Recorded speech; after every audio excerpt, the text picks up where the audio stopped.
genuine faith. Buksan niyo inyong mga Bibles sa Hebrews chapter 11, verses 1 to 7. Gusto kong i-share sa inyo ito is because this message is so dear to my heart. And I want to share this because gusto kong i-share sa inyo to dahil this is how we serve. This is how we live. Kung Kristiyano ka, it should be seen in your life. It should be embedded to you, ika nga mga kapatid. At nakikita yan sa buhay ng bawat mananampalataya. And my prayer is this message would wake you up. Kung ikaw ay natutulog sa iyong pananampalataya, ay magising. At kung ikaw naman ay medyo hindi na involved, ay ma-revive. At kung ikaw naman ay mananampalataya na kailangan mo ng rebuke, God will rebuke you through this message. And I believe with all my heart that this message would challenge each and every one of us. And I myself when I was studying this message, ay na-challenge din po ako firsthand. And so I want to share this to each and every one of you. May I request everyone to please rise. Tayo tayong lahat and let us read this passage. And while I'm reading the passage, habang binabasa ko po, just follow along, all right? And then after I read the passage, we're just going to pray very short and then we'll move on, all right? Hebrews 11, 1 to 7. Now faith is the substance of things hoped for, the evidence of things not seen. For by it the elders obtained a good testimony. By faith we understand that the worlds were framed by the word of God, so that the things which are seen were not made of things which are visible. By faith Abel offered to God a more excellent sacrifice than Cain, through which he obtained witness that he was righteous, God testifying of his gifts, through it being dead still speaks. By faith Enoch was taken away so that he did not see death, was not found because God had taken him. For before he was taken, he had this testimony that he pleased God. But without faith it is impossible to please him, for he who comes to God must believe that he is, and that he is a rewarder of those who diligently seek him. By faith Noah, being divinely warned of the things not yet seen, moved with godly fear, prepared an ark so that the saving of his household, by which he condemned the world and became heir of the righteousness which is according to faith. Father, thank you, Lord, for the reading of your word. I pray the Holy Spirit will move in our midst, speak to us, revive us, rebuke us if necessary, Father, as we leave this place revived and blessed and ready to apply the things that we have heard. In Jesus' name, amen. You may be seated. Dito po sa Hebrews chapter 11, makikita natin yung verse number 1. Hindi lamang po binigay ng Hebrews chapter 11 ang definition ng faith, pero binigay ng Bible yung description ng faith. It was not just a definition of the faith or what faith means, but the description describe what faith is all about. So I entitled this message Genuine Faith is because hindi po lahat ng pananampalataya ay genuine. There's a lot of fake faith out there. Tama? Kasi po, kung merong tao na hindi naniniwala sa Panginoon, yung pagiging hindi nila paniniwala sa Panginoon, ay pananampalataya rin yun. May faith sila na hindi sila naniniwala sa Diyos, and that faith is a fake faith. And there's a lot of fake faith out there. And how would you identify which faith is genuine? How you identify which faith is not?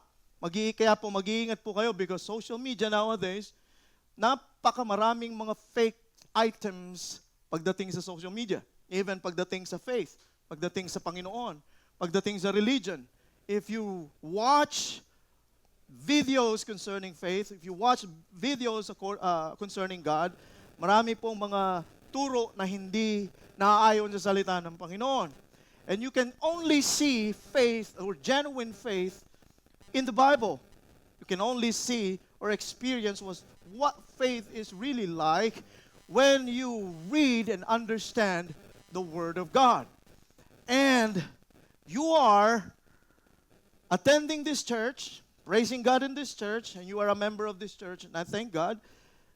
Marahil ay narinig mo na yung mensahe patungkol sa kaligtasan at naiintindihan mo, and I will tell you that you are in the right place and at the right time.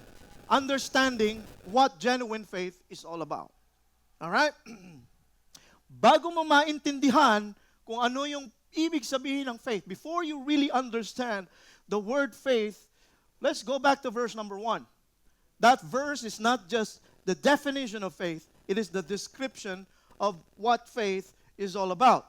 I want you to notice the word substance. Tingnan mo yung word na substance. Alam mo yung word na substance, dalawang salita po yan. Alright? Sub and stance. Alright? Ibig sabihin ng stand, ng sub, ibig sabihin po niyan, which is under. Right? Kagaya ng submarine. Right? So, which is under. So, if you look at one building, if you stand in front of the building, dito po sa BGC, maraming building, right? If you stand in front of the building, ano po yung nasa ilalim ng building? Foundation, very good. Foundation, all right? So, ibig sabihin, sub, which is under, all right, is a foundation. So, with that, you would understand what faith is all about. Maintindihan mo kung anong ibig sabihin ng faith. Yung faith, ang genuine faith is, number 1, description of faith is your foundation. Foundation natin. Kaya nga ang sabi sa Bible, substance. Ang ibig sabihin po ng stance, it is what it is. Kapag nakaharap ka sa building, makikita mo yung building, yan yung stance, nakatindig. Tama? Pero tandaan niyo po, the beauty of the building lies not on the beauty of the structure. The beauty of the building lies beneath the building, and which is the foundation. Ano yung ganda ng isang building kung pagdating ng sakuna, one intensity lang, bagsak na. Right? So, ibig sabihin, you can, tawag dito, magandahan ka, you can, tawag dito, comment on the building, how beautiful the building is. But listen to this, mga kapatid. The beauty of the building, yes, the building is so nice from outward appearance. But listen to this, the beauty of the building lies beneath the building that you don't even see. Di mo nakikita. Bakit? Kasi yan po ang pinaka-importante, ang foundation. And that's the reason why I'm preaching you this, is because I'm telling you that your foundation, who you are founded beneath, is more important than you are on the stands. Ito, mga kapatid, this is good. Pero kumusta ako sa aking foundation? How is your faith founded? Pag dumating ba ang problema, are you sure you're still standing up? Pag dumating ba mga sakuna sa buhay mo, you will just gonna crumble and fall. You know why? It is because your foundation is not that solid. Bakit? Because you don't understand what faith is all about. Hindi mo naintindihan kung anong klaseng pananampalataya. Maaaring, alam mo, pwede ka magsimba. You can smile anytime, anywhere. You can dress good. Right? Nonsense po yan. Ang tinitingnan ng Panginoon kung sino ka sa loob. Tinitingnan ng Panginoon yung solid foundation. Ang gusto ng Diyos, maging solido ang foundation more than anything else. And I will expound that later on. Alam mo ba ang ibig sabihin ng substance? Ang substance, ginagamit din yan sa legal term. Pag ikaw ay nasa korte, di ba? If you are claiming something, you must have what? A substantial evidence. And that is why it is written there, di ba? Sabi ng Bible, faith is the substance of things hoped for, the evidence of things not seen. It is a what? It is a legal or court terminology. Bakit mga kapatid? Tayo mga mananampalataya, listen to this. What are we claiming? Ano ba yung kiniklaim natin bilang isang mananampalataya? Ano yung kiniklaim mo? Ang unang-unang kiniklaim natin ay heaven. Tama? Wala pa tayo sa langit, pero heaven is already ours. Bakit? Ano ang patunay na ang langit ay sayo? Pastor, gumagawa ako ng mabuti. Hindi po yan ang tamang sagot. Kasi pastor, ako'y nagsisimba. Hindi po yan ang tamang sagot. Alam mo ang tamang sagot? Faith. We are claiming heaven, but because of the substantial evidence and overwhelming evidence that God has given us sa pananampalataya natin, for sure, 100%, the judge will say, heaven is yours. Because of overwhelming, substantial evidence, because of your faith. So tandaan po natin, napakahalaga po ng pananampalataya kapag ka ikaw ay naglilingkod sa Panginoon. Napakahalaga ng pananampalataya kapag ka ikaw ay Kristiyano at mananampalataya, nabubuhay dito sa mundo. Tandaan mo, love is something that you do for your loved ones. Faith is something that you do for God. Alright, I will repeat that. Love is something that you do for your wife, for your children, for your family, for your friends, alright, for people around you. Love yan. Pagdating sa pananampalataya, you do it for God. Alright?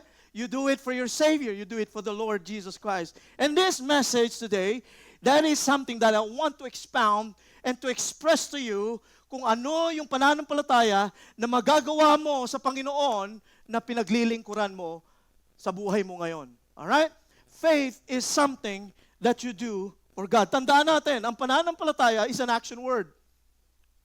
Action po ang pananampalataya. Like for example, Pastor, naghahanap po ako ng trabaho eh. Nagpasa ako ng resume. Pero Pastor, dahil sa aking pananampalataya, naghihintay ako, Pastor, ng sagot sa aking application. Sa tingin mo, sasagutin kaya ng Panginoon yun? Hindi po. Ang sabi ng Panginoon, faith is an action word. Sabi mo, may pananampalataya ako, Pastor, na yung trabaho na yan, tatawagan ako. Hindi po ganun ang kalakaran po sa pananampalataya. Ang kalakaran sa pananampalataya, kailangan umaksyon ka. Faith is an action word. And ibig sabihin yan, mga kapatid, kapag nag-a-apply ka ng trabaho, pupunta ka dun sa company, magpapasa ka ng resume, at pagkatapos, tatanungin mo, kailan po ba ako magsisimula? Ano pong gagawin ko? You are what? You are not waiting for something to happen, but you are executing for something to happen. Yan po yung pananampalataya. Ibig sabihin, mga kapatid, ang pananampalataya hindi idle. Hindi nakaganyan. Hindi tamad, yes.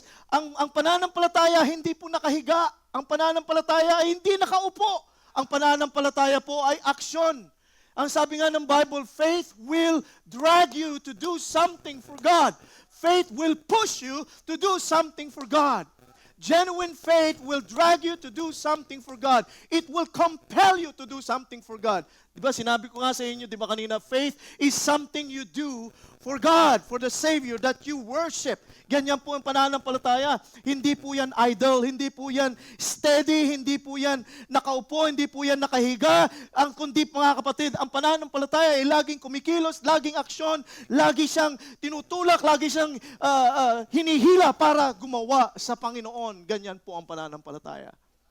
And that is the reason why I want to challenge you to Hebrews chapter 11. It is because this chapter is the description of what faith is all about. Pagka ako po ay nadi-discourage, sino sa inyo nadi-discourage?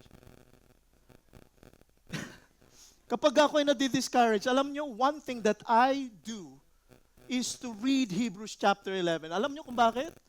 Pag nabasa ko ang Hebrews chapter 11, na-uplift ako eh. Nai-encourage ako. Alam niyo kung bakit? Dahil yung Hebrews chapter 11 is considered to be the heroes of faith.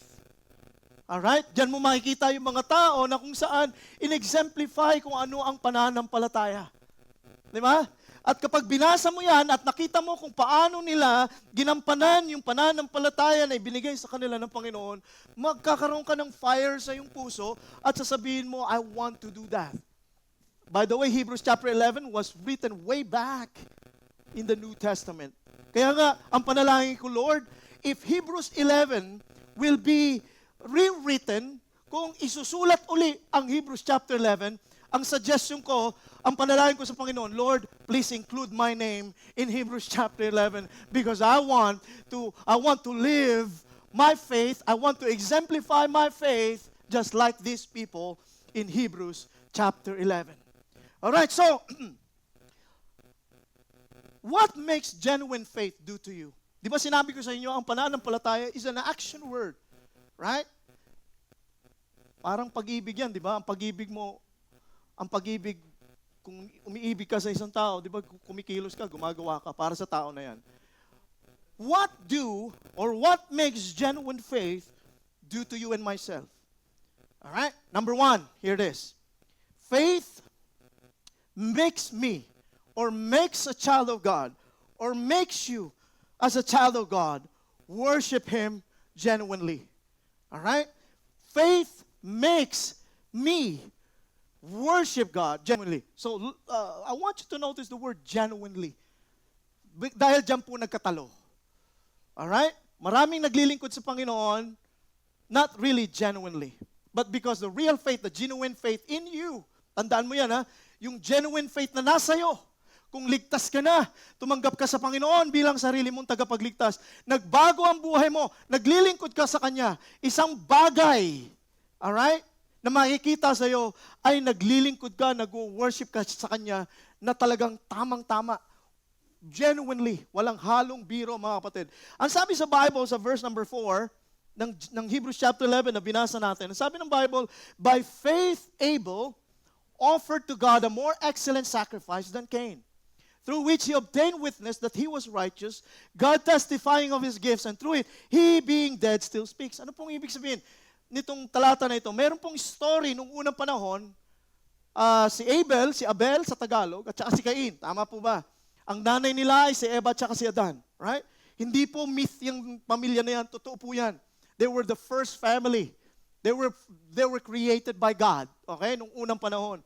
So, nung sila ay nandito pa sa lupang ito, sila ay nag-worship sa Panginoon. Right? Alam niyo kung bakit si Abel ay nabanggit ang pangalan niya rito sa Heroes of Faith is because siya yung nag-offer ng talagang tamang-tama at genuine kind of worship. Alright? Bakit si Cain hindi po nabanggit dito? Kung babasahin mo, babalik po tayo sa Book of Hebrews, sa Book of Genesis, makikita mo mga kapatid, na dalawa sila nag-offer ng something. Diba? Si Abel nag-offer ng, anong tawag dyan? Yung lamb, right? Yung tupa. Pero hindi lamang po tupa yung in-offer ni Abel. Ang in-offer ni Abel, mga kapatid, yung talagang pinaka-the best na tupa, yung pinaka-matabang tupa, yung tupa na walang sakit, alright? Yung tupa na talaga na sa tingin mo yung hybrid talagang yung kumbaga sa mga aso ngayon, yung pang competition, di ba? Yung pang talagang pang show, di ba? Pag nilagay mo sa isang show ay talagang makikita mo hangang-hanga ka dahil sa ganda ng pangangatawan, ganda ng balat, ang ganda lahat talagang mananalo Ganun po yung in-offer ni Abel. The best of the best. In-offer niya sa Panginoon at nag-worship sa Panginoon. Ang sabi ng Panginoon kay Abel, well, you deserve my praises, you deserve all the blessings because you have offered the best sacrifice to me. Unlike si Cain, ang in-offer ni Cain, yung mga bagay na kanyang tinanim. Yung mga gulay, yung mga bagay na yan. Pero wala pong problema doon kung mag-offer ka ng mga gulay para sa Panginoon, sa mga, yung fruit of the land, ika nga, mga kapatid. Pero ang mali ni Cain, ito po yun. In-offer niya yung mga leftover. Yung mga tira-tira. Yung mga lanta. Yung may mga damage. Di ba? Pag pupunta ka ng palengke, yung pinakamura, bibili ka ng gulay, bibili ka ng something, yung pinakamura yung yung may mga damage, di ba? Nasa tumpok-tumpok na lang yan, di ba? Magkano po yung tumpok? Piso na lang isang tumpok, di ba?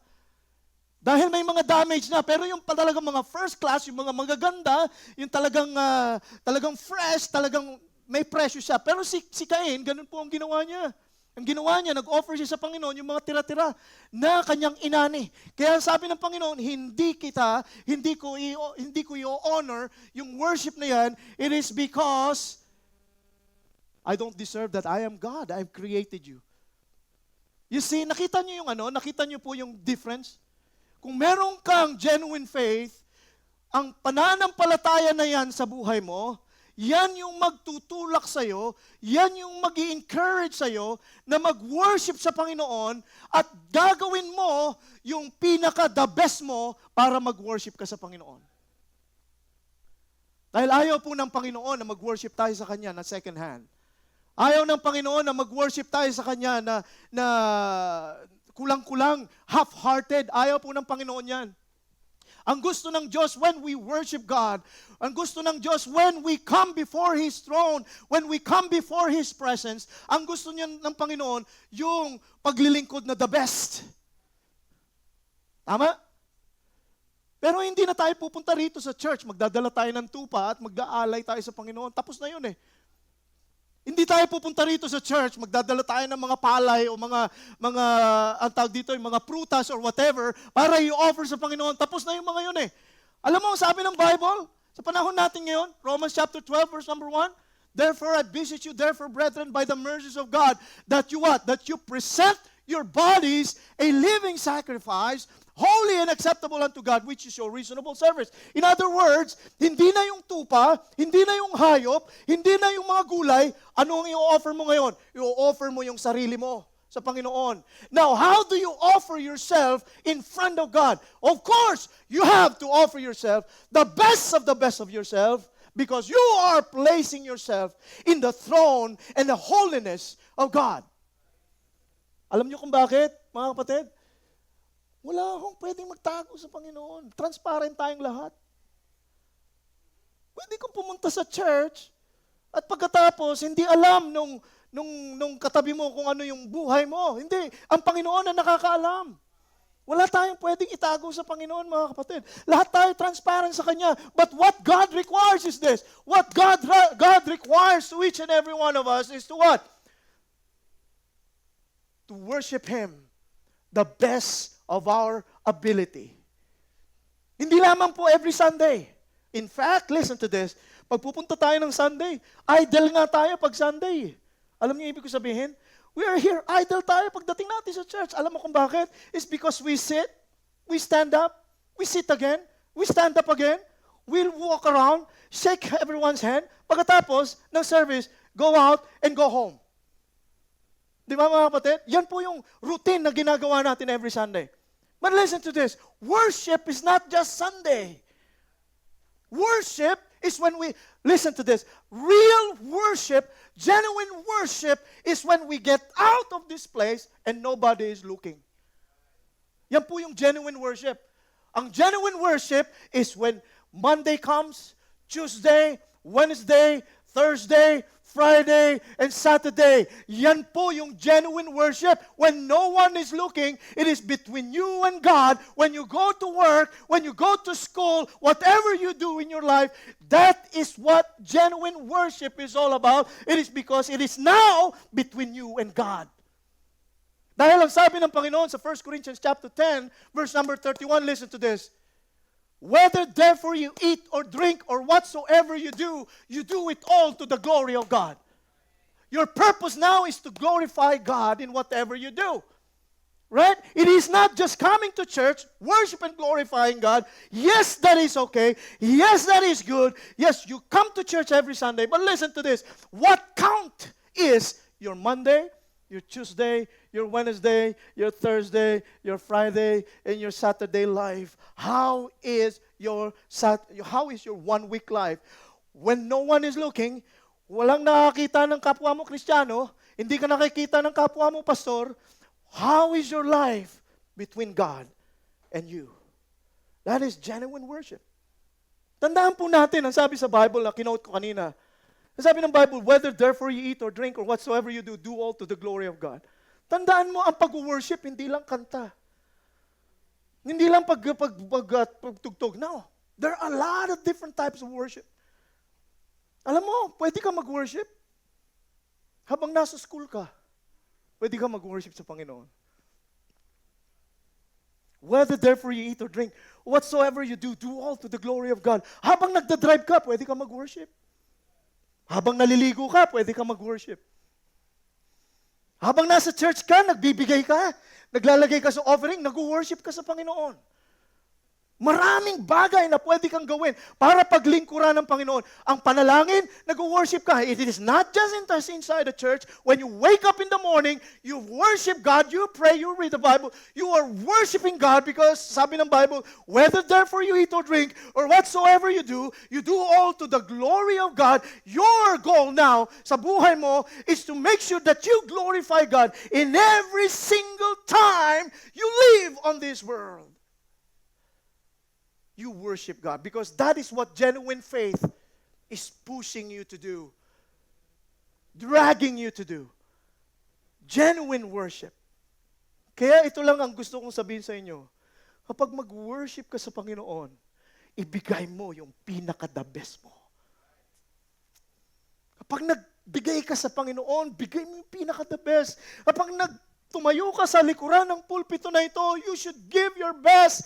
When you are assigned doon sa PA system, you give your best. When you are assigned to sing praises to God, you give your best. Kapag sa trabaho, pagpunta mo doon sa work, sa mga office mo, you give your best. You know why? It's because you are there, because God has placed you there, and that is a place of worship for you as well. Hindi porke wala ka sa simbahan, hindi ka na nag-worship. Amen? That's a place of worship. You can glorify God wherever you are. But listen to this. Give your very best. Now, sino kaya nagturo sa dalawa para mag-worship? Apat lang sila roon. Si Abel, si Cain, Adam and Eve. Sa tingin niyo, sino kaya nagturo kay Abel at Cain na mag-worship? Yung tatay nila at saka nanay nila, tama? Si Adam and Eve. Kaya napaka-importante, mga kapatid, yung role ng tatay at nanay. Amen po ba, mga nanay at saka tatay? Importante ang role nyo sa inyong mga anak. Nililid nyo po ba sila para mag-worship sa Panginoon? Nililid nyo po ba sila sa prayer, sa reading of the Word, sa worship sa Panginoon? Very, very important, mga kapatid. Lead them to worship. Si Cain, may inggit Nung hindi siya pinansin ng Panginoon na yung kanyang pag-offer ay hindi in-accept ng Panginoon. Ano nangyari, mga kapatid? Unang-una pa lang, mali na yung way ng pag-worship niya, tama? Pag mali talagang may something Pagkatama yung motive mo, pagtama yung paglilingkod mo sa Panginoon, napakaganda ng outcome. Kaya yung kay Cain, ano nangyari? May inggit, ano nangyari? Pinatay niya yung kanyang brother, right? He killed his brother Abel. It's because there is jealousy inside of him. Mali ang motive. Kaya nakakumit siya ng kasalanan sa harapan ng Panginoon. So faith makes a child of God worship Him genuinely. When we worship God, we worship Him with all of our being. We worship Him for who we really are, genuinely. Alam mo yung worship, there's a battle between pride and humility. Humility represents Abel. Pride represents Cain. When you worship God, there's always humility. My question is this. What is your most excellent sacrifice to God when it comes to worship? Number two. Faith makes me what? Faith makes me walk with God genuinely. Okay, ito maganda ito mga kapatid. Sa verse number 5. Basahin po natin. Sabi ng Bible, by faith Enoch was taken away so that he did not see death. And was not found because God had taken him. For before he was taken, he had this testimony that he pleased God. Ano pong ibig sabihin? Ito po si Enoch, isa sa mga heroes of faith. Dahil sa kanyang genuine faith, mga kapatid, hindi siya kinuha ng Panginoon sa pamamagitan ng death. Right? Kahapon, nagpunta po kami sa Las Piñas, meron kaming binisita na pastor na pumanaw. Si Enoch, hindi po siya dumanas ng physical death. Alam mo kung bakit? Dahil sa kanyang talagang paglalakad na kasama ang Panginoon at na-please ang Panginoon sa kanya, talagang sabi ng Panginoon, I don't need you to experience physical death. I'm going to get you out of earth and bring you home. Ganun po ang ginawa ng Panginoon kay Enoch. But, of course, ito pong verse number 5 is just the summary of everything about Enoch. So, balikan natin, nasaan ba, ano bang istorya ni Enoch? Okay, balikan po natin sa Genesis chapter 5, verses 21 to 24. Alright, makikita po natin itong talata na to. Although this is just few verses, but you can see kung ano yung naging buhay po ni Enoch. And we will understand how Enoch walked with God genuinely in his life. Alright? And we can, tawag dito, pwede natin siyang gayahin. Pwede natin i-emulate yung ginawa po ni Enoch. Listen to this, alright? In verse number 21, ang sabi ng Bible, Enoch lived 65 years and begot Methuselah. Ibig sabihin po ng begot, English, malalim na English, ang sabi nga yan, fathered by, alright? Ibig sabihin, pinanganak si Methuselah, ang tatay niya si Enoch, alright? Verse number 23, and he begot Methuselah. Enoch walked with God 300 years and had sons and daughters. And then in verse number 23, so all the days of Enoch were 365 years. Nung unang panahon, ganyan po yung buhay ng tao. Nabumuhay sila ng matagal. Alright? Before the flood. Ang sabi ngayon sa verse number 24, and Enoch walked with God, and he was not, for God took him. Kinuha siya ng Panginoon. Alright? I want you to notice verse number 21. Gusto ko i-notice niyo yung verse number 21. Ano sabi po ng Bible sa verse number 21? And Enoch lived 65 years. 65 years. Very silent ang Bible. But something happened. Maybe 65 years of Enoch was not really totally living by faith with God. Yung 65 years, probably Enoch was just like you and myself before. Maybe yung 65 years is Enoch was just, partying here, partying there, and smoking here, smoking there, gambling here and gambling there, and drinking here and drinking there. Hindi po maintindihan kung anong klaseng buhay si Enoch, mga kapatid. Yan po yung description ng Bible. And Enoch lived 65 years. But something happened to Enoch when God brought him his son. Ano pong sabi ng Bible? And he fathered Methuselah. And then what did the next verse say? And Enoch walked with God for 365, for 300 years. Ano pong ibig sabihin? Ibig sabihin, mga kapatid, merong transition. Merong turning point sa buhay po ni Enoch. Nung una, siya ay namumuhay ng hindi naaayon sa kaluwalhatian ng Diyos, pero nagkaroon ng turning point.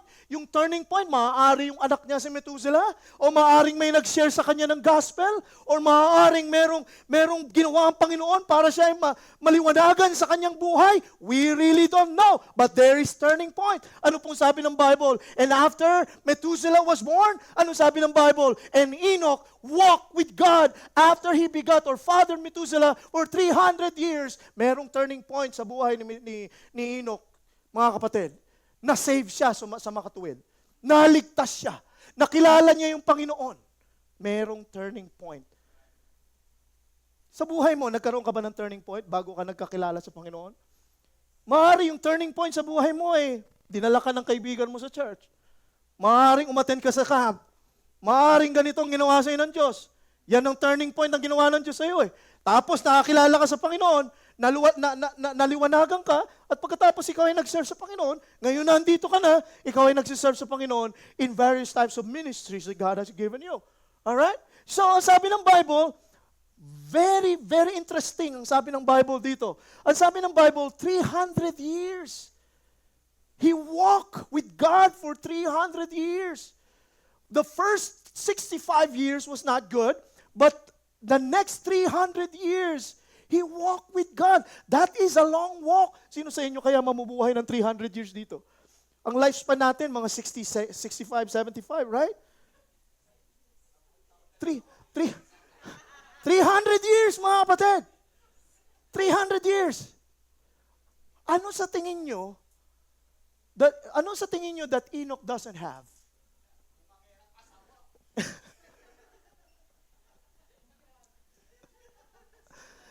What do you think Enoch doesn't have? Do you know what Enoch doesn't have? Enoch doesn't have the Bible. Enoch doesn't have the church. Walang church noon. Enoch even doesn't have Savior, the Lord Jesus Christ. This was written in the book of Genesis. Napakalayo. Si Enoch, wala pang small group. Wala pang music ministry. Wala kang makikita na preaching na naka-stream. Wala noong panahon. Walang application ng Bible. Walang discipleship. Walang ABS-CBN. Walang GMA. Walang kapuso. Walang kapusod. Walang kapatid. Ano pa? Wala yung mga yan. Walang LRT. Wala kang makikitang social media noong unang panahon, mga kapatid. Enoch doesn't have the those things, and yet he walked with God for 300 years, and because he walked with God faithfully, God took him. Na-please masyado ang Diyos. Maraming Kristiyano ngayon, sa tingin nila na mawala lang yung isang bagay sa kanila, hindi na sila maglilingkod sa Diyos. Most of the time, we rely on the things that we have. Most of the time, we rely on the things that we read. Most of the times, we rely on the things that we have. Kagaya ng cellphone. Most of the times, we rely on the things. So social media, Pastor, hindi ako mabubuhay na walang cellphone. Pastor, ganito, dapat meron akong trabaho, Pastor. Okay lang man yan, walang problema dyan. Pastor, dapat ganito. Paano kung, listen to this, tanggalin ng Panginoon lahat ng mga gusto mo sa buhay at walang matitira, can you be able to walk with God? Paano kung tanggalin ng Panginoon lahat ng mga bagay na gustong-gusto mo, na sinasabi mo that I cannot live without? Can you still serve the Lord? Maraming Kristiyano, Pastor, magkatrabaho lang ako, maglilingkod ako sa Diyos. Binigyan ng trabaho, hindi na makita sa church. Pastor, magkaroon lang ako ng BMW, gagamitin ko yan sa gawain ng Panginoon. Susunduin ko yung mga tao doon. At nagkaroon ng BMW, hindi na makita sa church, lagi na nasa mall. Ayaw magpasakay. Nakita niyo yung ibig ko sabihin? My point is this, you can have everything you have in this world. Kung wala kang pananampalataya, you are nothing. Because the best thing in the world, listen to this, ang pinakamahalaga sa mundo, hindi mga bagay na nasa iyo. Ang pinakamahalaga sa mundo, yung pananampalataya mo sa Diyos. Kahit magunaw man ang mundo, mawala man lahat sa buhay mo. Pero kung nananatili yung pananampalataya mo, matatag. Maglilingkod at maglilingkod ka sa Panginoon. And God is well pleased on that thing. Yan po yung ginawa ng Panginoon kay Enoch. Sa tingin mo, si Enoch, nung nagti-teenager siya, medyo napariwara ang buhay niya. It is the same life that we live. But listen to this, hindi po natinag si Enoch. May problema ba siya? Yes, may problema siya. Nagkakaroon ka ba ng problema? Yes, lahat tayo nagkakaroon ng problema. But listen to this, he did not move. Kaya nga sabi ko sa inyo yung pananampalataya, foundation yan Kapag matatag ang pundasyon mo, magkaroon ka ng problema sa asawa mo, magkaroon ng problema yung anak mo, sasabihin ko sa iyo, yung foundation mo solid, hindi matitinag yan. You will stay strong in God and for God, and you still worship the Lord. Hanggang sa dumating ang Panginoon. Mga kapatid, yung buhay natin ngayon, kakaiba na. Yung generation ngayon, iba na. It's a different world we live now.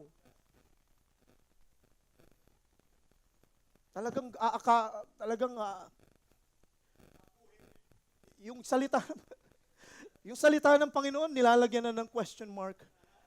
Alam mo sa States, sabi nila 10 years ago that yung buhay sa Amerika is a post-Christian era. Ibig sabihin ng post-Christian era is the people now wala na silang desire to go to church. Wala nang desire maglingkod sa Panginoon. Yun yung 10 years ago. Pero nag-transition, mga kapatid, iba na ngayon.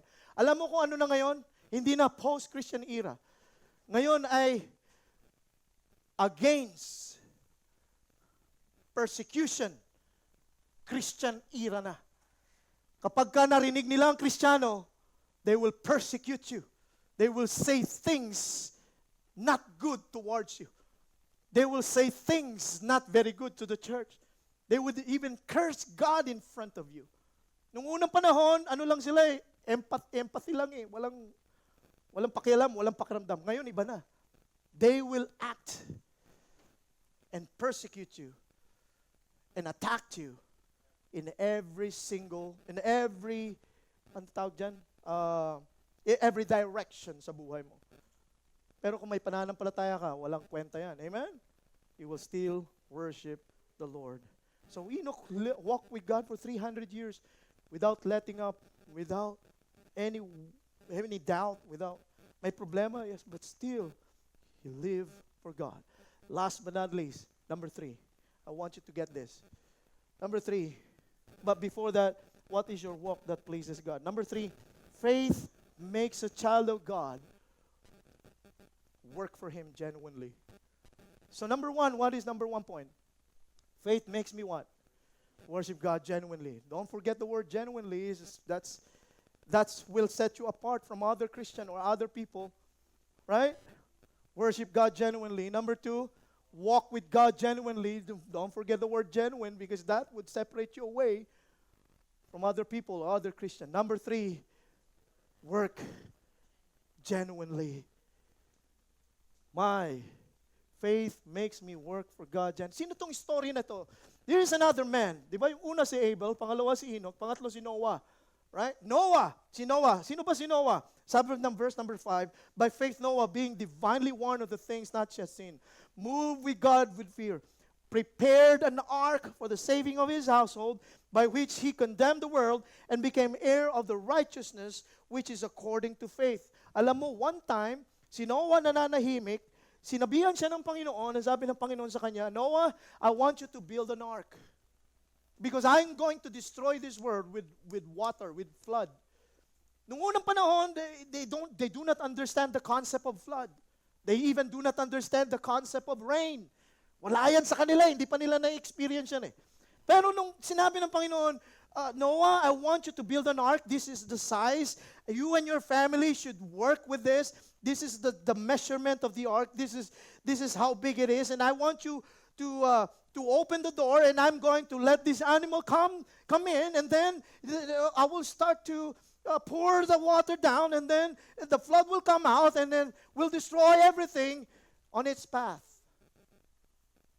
Nagtanong ba si Noah? Hindi. Lord, wala naman akong alam sa pagbibuild ng ark.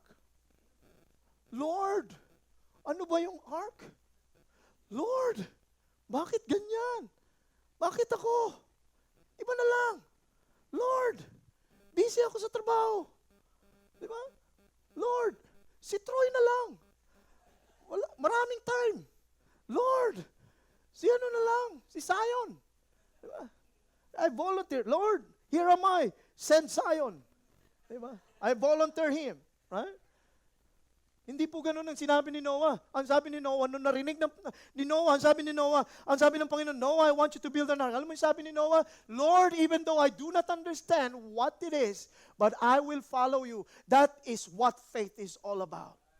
When God said things, and God commanded you to do something, listen to this, wala nang questions asked. You know why? Because the one that leads you knows the way. Meron tayong limited tayo mga kapatid eh. Limited ka na nga, pinipilit mo pa rin alamin lahat ng mga bagay sa kakayanan mo. Hindi. Yung siniserve mo, unlimited. Kapag siya ang nag-lead sa'yo, listen to this, He will lead you to the right path. And that is what Noah did. He suddenly understood. Yes, you are the commander-in-chief. You are the King of Kings. You are the Prince of Peace. I know you understand everything. Intindihan mo lahat, Panginoon. And I will just, my goal is just to follow you. Are you following the Lord? Where He is leading you? Ang ginawa ni Noah, mga kapatid, nagtrabaho siya para sa Panginoon. Walang bayad, libre. Nagsumikap sila for 120 years.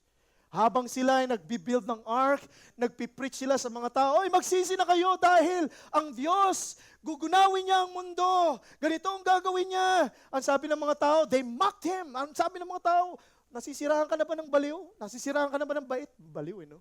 Nasisiraan ng baliw? Parang redundant yun, ha? Nasisiraan ka na ng bait, Noah. Anong pinagsasasabi mo na magugunaw ang mundo sa pamagitan ng ulan?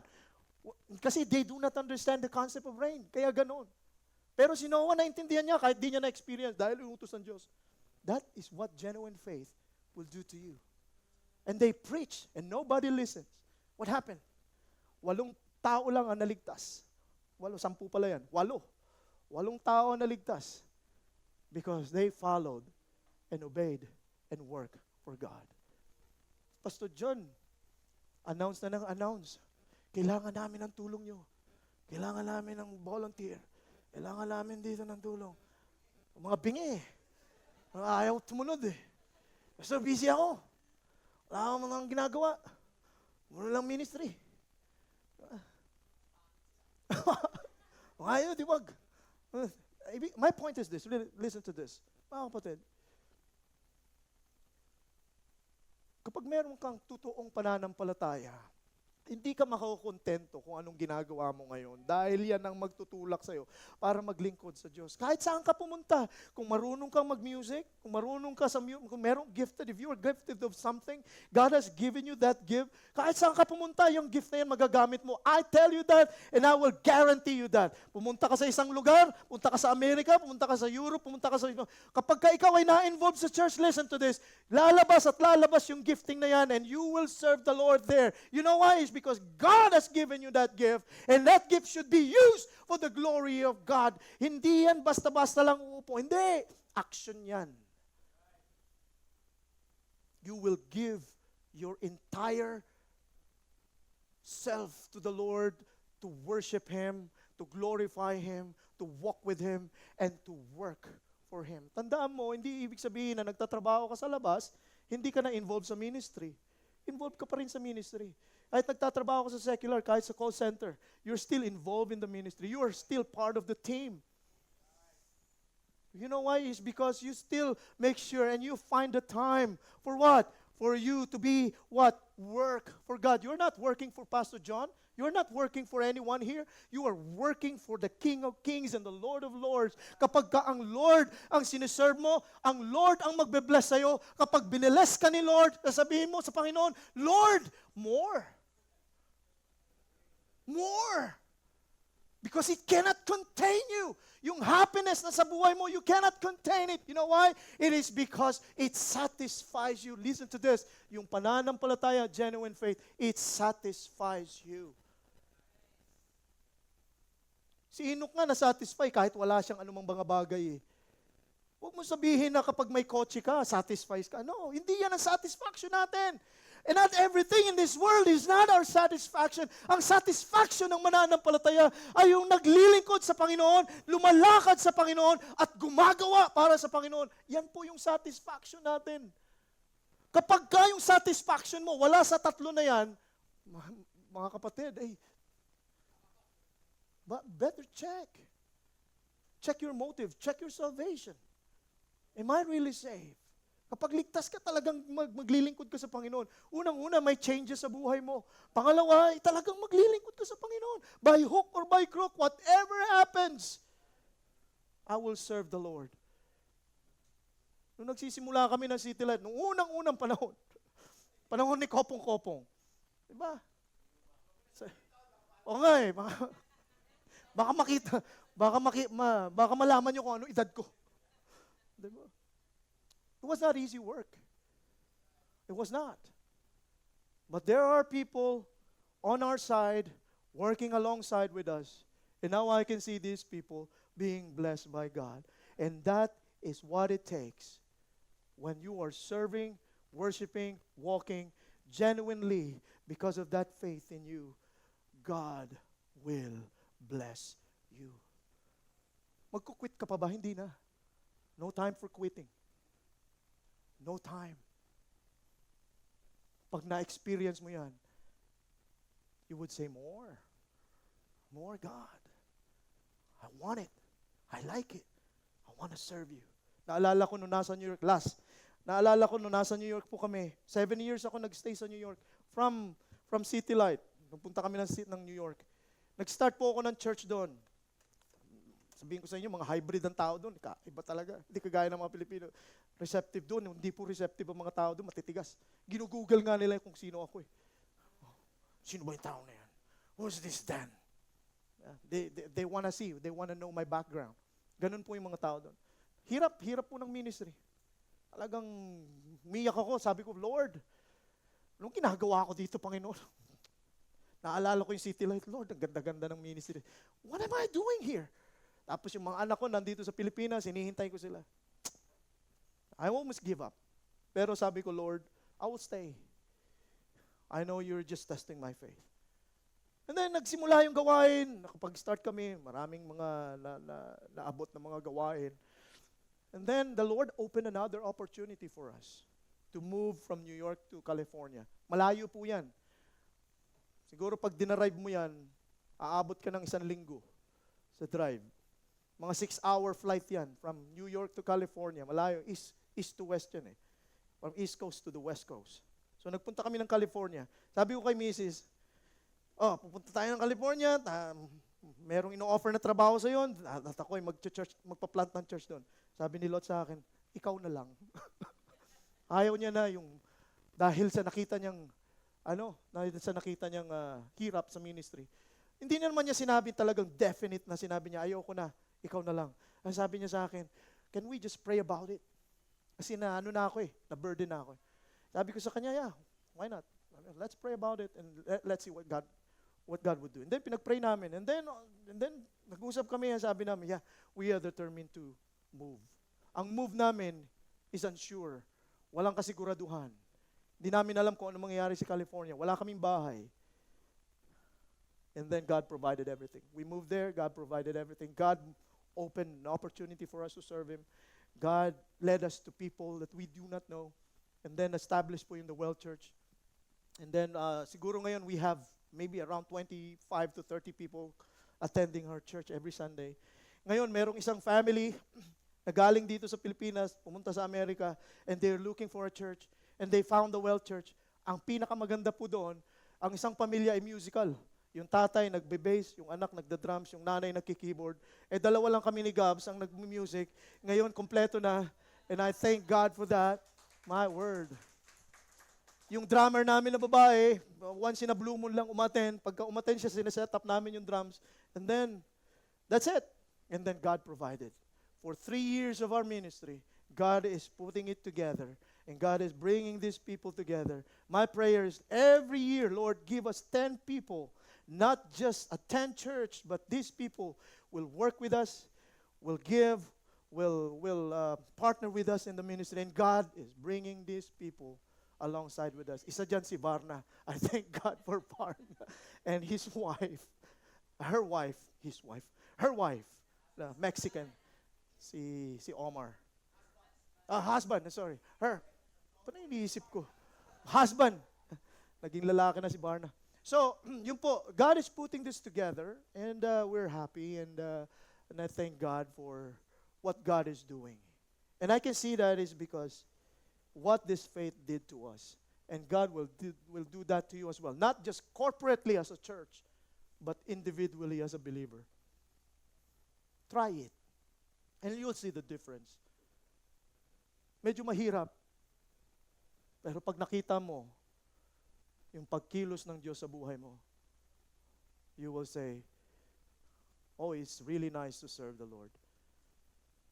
It's really nice to serve the Lord. Genuine faith. That is what genuine faith will do to you. Father, thank you.